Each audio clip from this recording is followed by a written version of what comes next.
bagaimana kabarnya? Semoga selalu sehat dan semangat belajar ya. Sebelum mulai pembelajaran, alangkah lebih baiknya kita berdoa terlebih dahulu. Hari ini kita akan belajar materi kelas 5, tema 1, organ gerak hewan dan manusia, subtema 1, organ gerak hewan, pembelajaran 4. Bisa kalian lihat ada gambar kandang kelinci milik Pak Rudi. Tata letak bangunan, sanitasi, jalan, dan pembuangan limbah kandang Pak Rudi sangat rapi. Itu karena sebelum membangun kandang kelinci, Pak Rudi telah mempersiapkan segala sesuatunya dengan membuat denah. Tahukah kamu apa itu denah? Denah adalah gambaran tentang tata letak dalam suatu ruangan atau tempat. Denah ada dua macam, yaitu 1. Denah bangunan, 2. Denah ruangan. Denah bangunan adalah denah yang menunjukkan lokasi atau letak suatu tempat. Contohnya, ada denah lingkungan rumah dan denah lokasi. Berikut ini adalah contoh denah lingkungan rumah. Dan ini adalah contoh denah lokasi. Selanjutnya, denah ruangan adalah denah yang menunjukkan lokasi dan nama ruangan dalam sebuah bangunan. Contohnya, denah sekolah dan denah ruang kelas. Berikut ini adalah contoh denah sekolah. Dan ini adalah contoh denah ruang kelas. Sekarang kalian telah mengetahui apa itu denah. Tahukah kalian gambaran yang lebih luas dari denah adalah peta? Peta merupakan gambaran dengan menggunakan skala tertentu mengenai suatu daerah. Peta dibagi menjadi dua macam. Yang pertama, peta umum, dan yang kedua, peta khusus atau tematik. Peta umum adalah peta yang menggambarkan permukaan bumi secara umum. Contohnya, peta negara Indonesia, peta Pulau Jawa, dan sebagainya. Berikut ini adalah contoh gambaran peta Indonesia dan peta Pulau Jawa. Sedangkan peta khusus atau tematik adalah peta yang menggambarkan kenampakan-kenampakan fenomena geosfer tertentu, baik kondisi fisik maupun sosial budaya. Contohnya, ada peta curah hujan, peta kepadatan penduduk, dan peta jalur penerbangan. Bisa kalian lihat contoh gambar peta curah hujan berikut ini. Dan ada contoh peta kepadatan penduduk. Serta ada contoh peta jalur penerbangan. Selanjutnya, bisa kalian lihat peta Indonesia berikut ini. Indonesia disebut juga Negara Kesatuan Republik Indonesia atau bisa disingkat NKRI. adalah negara di Asia Tenggara yang dilintasi garis khatulistiwa dan berada di antara benua Asia dan Australia, serta antara Samudra Pasifik dan Samudra Hindia. Indonesia adalah negara kepulauan terbesar di dunia, terdiri dari 17.504 pulau. Selanjutnya, kita akan mempelajari kondisi geografis pulau-pulau besar yang ada di Indonesia. Pulau yang pertama adalah Pulau Jawa. Pulau Jawa adalah pulau yang terluas ke-13 di dunia dan merupakan salah satu pulau berpenduduk terbanyak di dunia. Pulau Jawa adalah pulau terluas kelima di Indonesia yang dihuni oleh 60% penduduk Indonesia. Dikutip dari Wikipedia, luas Pulau Jawa adalah 138.793,6 km persegi. Batas lautannya di sebelah utara ada Laut Jawa, di sebelah selatan ada Samudra Hindia, di sebelah barat ada Selat Sunda, di sebelah timur ada Selat Bali. Sedangkan batas daratannya di sebelah utara ada Pulau Kalimantan, di sebelah selatan ada benua Australia, di sebelah barat ada Pulau Sumatera, dan di sebelah timur ada Pulau Bali dan Madura. Keadaan alam Pulau Jawa. Berikut ini adalah nama-nama pantai dan laut di Pulau Jawa. Ada Pantai Parangtritis di Yogyakarta, Pantai Kelayar di Pacitan, Jawa Timur, Pantai Anyer di Banten, Pantai Pangandaran di Jawa Barat. Ada Laut Jawa, Samudra Hindia, Selat Bali, dan Selat Sunda. Nama-nama dataran rendahnya ada dataran rendah Surakarta, Semarang, dan Madiun. Nama-nama gunungnya ada Gunung Merapi, Merbabu, Lawu, Semeru, dan Tangkupan Perahu. Pulau yang kedua adalah Pulau Sumatera. Pulau Sumatera adalah pulau terluas ke-6 di dunia. Pulau Sumatera juga dikenal dengan nama lain, yaitu Pulau Perca, Andalas, atau Swarna Dwipa, yang berarti emas. Luas Pulau Sumatera adalah 473.481 km persegi. Batas lautannya di sebelah utara ada Teluk Benggala, di sebelah selatan ada Selat Sunda, di sebelah barat ada Samudra Hindia, di sebelah timur ada Selat Malaka. Batas daratannya di sebelah utara ada Malaysia dan Singapura. Di sebelah selatan ada Kepulauan Mentawai. Di sebelah barat ada negara India. Dan di sebelah timur ada Pulau Kalimantan. Keadaan alam Pulau Sumatera. Nama-nama pantai dan lautnya.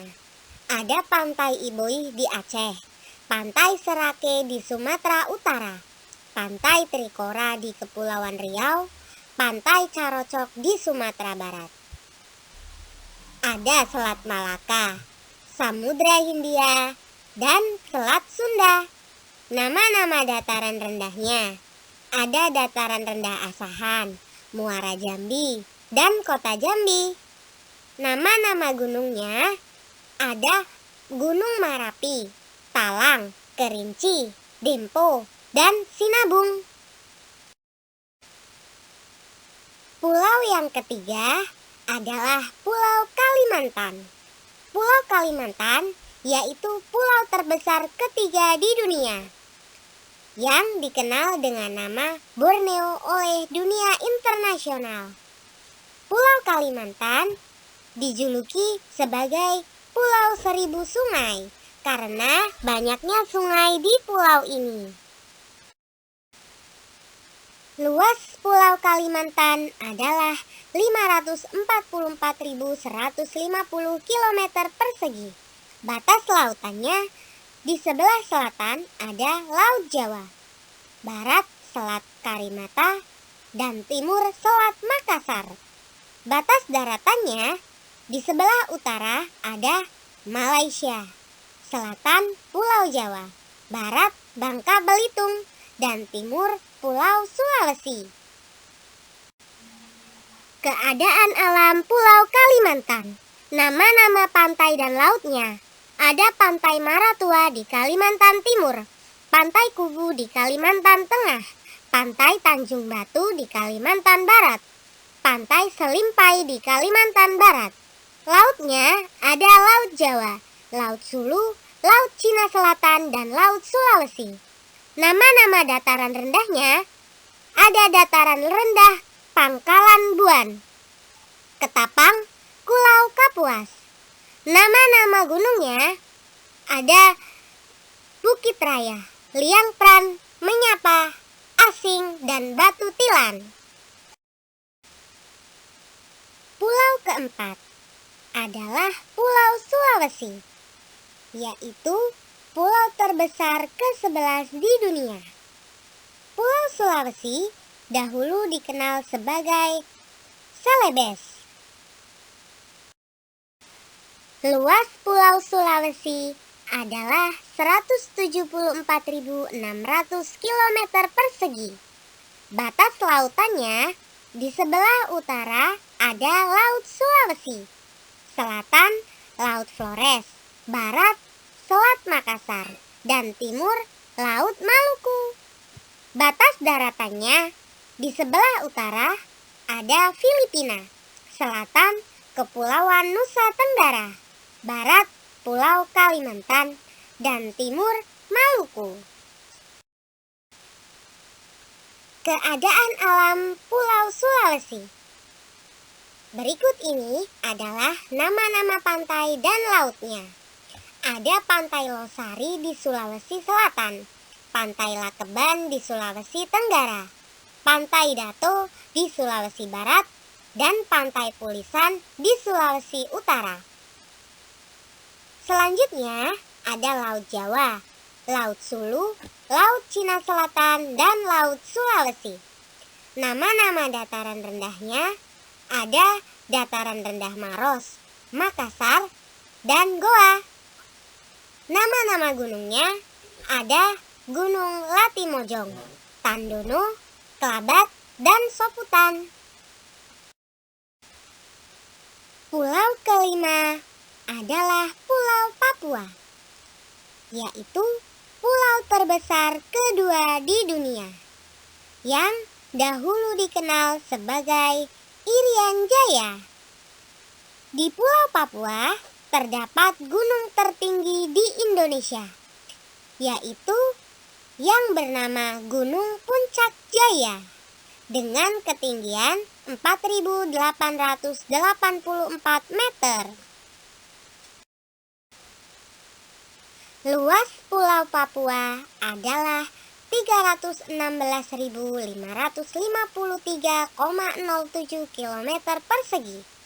Batas lautannya di sebelah utara ada Samudra Pasifik, selatan Laut Arafuru, barat Laut Banda. Batas daratannya di sebelah selatan ada Australia, barat Maluku, dan timur Papua Nugini. Keadaan alam Pulau Papua. Berikut adalah nama-nama pantai dan lautnya. Ada Pantai Teluk Triton di Papua Barat, Pantai Bakaru di Papua Barat, Pantai Papua di Papua Barat, dan Pantai Lampu Satu di Papua. Lautnya ada Laut Arafuru, Laut Banda, Laut Seram, dan Laut Halmahera. Nama-nama dataran rendahnya ada dataran rendah pesisir Arafuru, Merauke, pesisir selatan Papua.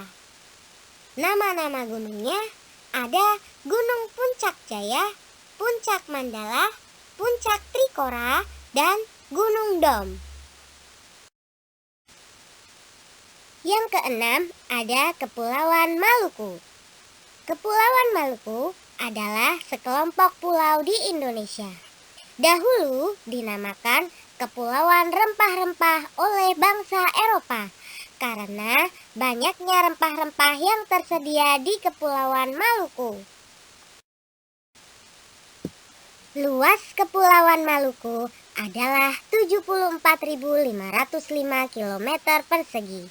Batas lautannya di sebelah utara ada Laut Seram, selatan Timor Leste dan Laut Arafuru, barat Selat Bali, dan timur Laut Timur. Batas daratannya di sebelah selatan ada Timor Leste, barat Sulawesi, timur Papua Nugini. Keadaan alam Kepulauan Maluku. Nama-nama pantai dan lautnya. Ada Pantai Liang di Maluku Tengah, Pantai Ora di Maluku Tengah, Pantai Jiku Merasa di Pulau Buru, dan Pantai Pintu Kota di Kota Ambon. Lautnya ada Laut Maluku. Nama-nama dataran rendahnya ada Pulau Kei Kecil, Pulau Morotai, dan Pulau Seram. Nama-nama gunungnya ada Binaya, Sahuai, Ternate, Ibu, Gomko Nora, dan Kaupalat Mada. Yang ketujuh ada Pulau Bali. Dikenal sebagai tujuan pariwisata bagi para wisatawan asing dan lokal. Pulau Bali memiliki nama lain, yaitu Pulau Dewata dan Pulau Seribu Pura. Luas Pulau Bali adalah 5.780,06 km persegi. Batas lautannya di sebelah utara ada Laut Bali, selatan Samudra Hindia, barat Selat Bali, timur Selat Lombok. Batas daratannya utara ada Kalimantan, barat Jawa Timur, dan timur Nusa Tenggara Barat. Keadaan alam Pulau Bali. Nama-nama pantai dan lautnya. Ada Pantai Sanur di Denpasar, Pantai Kuta di selatan Pulau Bali, Pantai Tanjung Benoa di selatan Pulau Bali, dan Pantai Nusa Dua di Bukit Peninsula. Lautnya ada Laut Bali. Nama-nama dataran rendahnya ada Tabanan, Gilianyar, Buyan, Batur, dan Buleleng. Nama-nama gunungnya ada Gunung Agung, Abang, Batur, dan Batu Karu. Yang kedelapan, Kepulauan Nusa Tenggara adalah sekelompok pulau di Indonesia. Dahulu bernama Provinsi Sunda Kecil. Luas Nusa Tenggara Barat adalah 20.153,15 km persegi dan luas Nusa Tenggara Timur adalah 20.153,15 km persegi. Batas lautannya di sebelah utara ada Laut Bali dan Flores, selatan Samudra Hindia, barat Selat Bali, dan timur Laut Timur. Batas daratannya di sebelah barat ada Timor Leste. Keadaan alam Kepulauan Nusa Tenggara. Nama-nama pantai dan lautnya.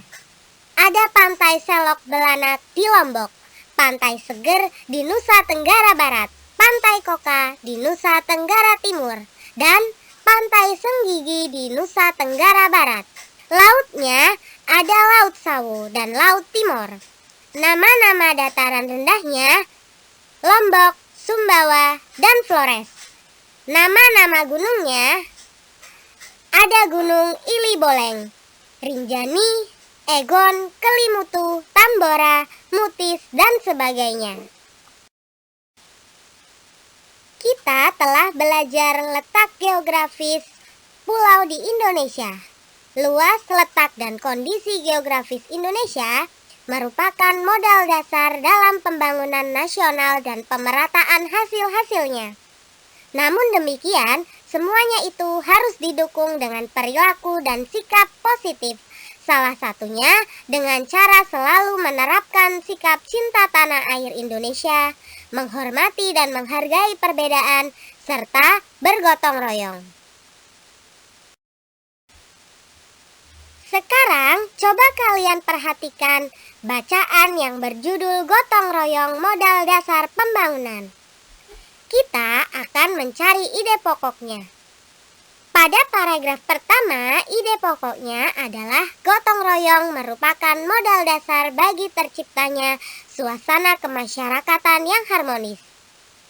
Ide pokok ini berada di kalimat utama yang terletak di awal paragraf.